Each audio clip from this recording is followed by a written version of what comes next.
येरळा नदीतील पिण्यास अयोग्य ठरलेल्या दुर्गंधयुक्त सांडपाण्यावरील उपसाबंदी कायमस्वरूपी उठवण्याची मागणी आता जोर धरू लागली आहे।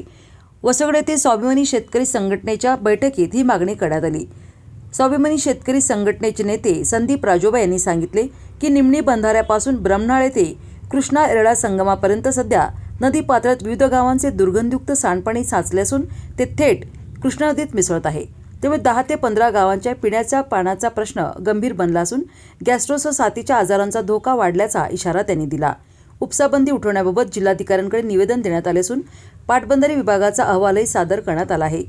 23 जून रोजी वारणाली पाटबंधारे कार्यालयात येरळा नदीकाठच्या गावातील शेतकरी एकत्र येऊन जिल्हाधिकाऱ्यांची भेट घेणार आहेत। मागण्या मान्य न झाल्यास पुढील आंदोलनाचा इशाराही यावेळी देण्यात आला।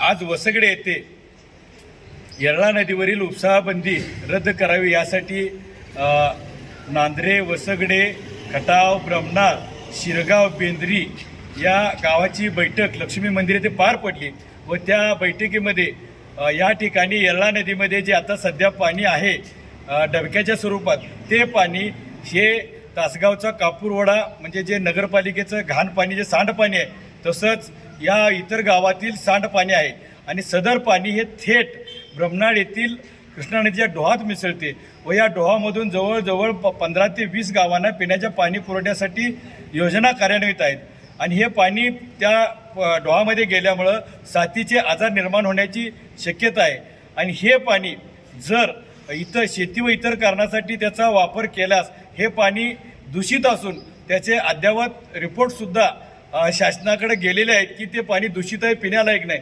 मग हे पाणी जर पिण्यालायक नसेल तर हे इतर कारणासाठी वापरावं व नदी स्वच्छ राहील। या कारणास्तव येत्या 23 तारखेला मंगळवारी आम्ही वारणाली येथे मंडल अधिकारी यांच्या ऑफिसमध्ये त्या ठिकाणी धडक जाणार आहोत आणि त्या ठिकाणी त्यांना प्राप्त परिस्थितीची माहिती देऊन आम्ही वेळ प्रसंगी कलेक्टर साहेबांना सुद्धा भेटणार आहोत व वरील परिस्थिती सांगून दूषित पाणी पुरवठा हा दुसरीकडे वळवण्यात यश येतं आहे।